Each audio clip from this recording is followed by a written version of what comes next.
تعارف مصنف مولوی عبدالحق، پیدائش 1870، وفات 1961۔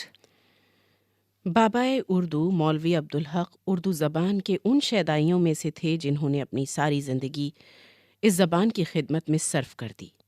وہ قصبہ ہاپوڑ میں پیدا ہوئے۔ بچپن ہی سے پڑھنے کا بے حد شوق تھا۔ 1894 میں MAO کالج علی گڑھ سے BA کا امتحان پاس کرنے کے بعد پنجاب اور حیدرآباد میں مختلف عہدوں پر فائز رہے۔ عثمانیہ کالج اورنگ آباد میں بطور پرنسپل کام کیا۔ عثمانیہ یونیورسٹی میں شعبہ اردو کے صدر اور پروفیسر رہے۔ انجمن ترقی اردو کے سیکریٹری مقرر ہوئے اور زندگی بھر اس ادارے کی ترقی اور کامیابی کے لیے جی جان سے کوشش کرتے رہے۔ انجمن کی جانب سے مولوی عبدالحق کی ادارت میں ایک 6 ماہی ادبی رسالہ اردو جاری ہوا، جس نے تحقیقی، علمی اور ادبی میدان میں نمایاں کامیابی حاصل کی۔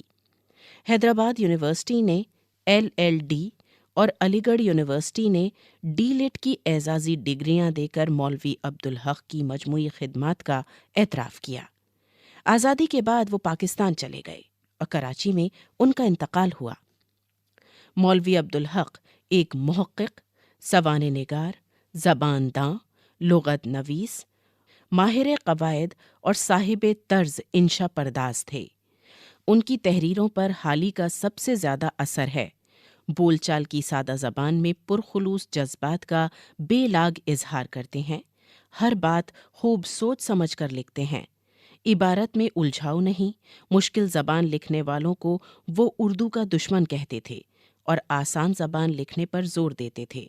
اردو ادب میں قدیم کتابوں کی تدوین، ترتیب اور اشاعت ان کا بہت بڑا کارنامہ ہے۔ ان کتابوں پر ان کے مقدمات اردو ادب کا قیمتی سرمایہ ہیں۔ انگریزی، اردو لغت اور اردو زبان کے قواعد کا بنیادی کام بھی مولوی عبدالحق کی کوششوں کا نتیجہ ہے۔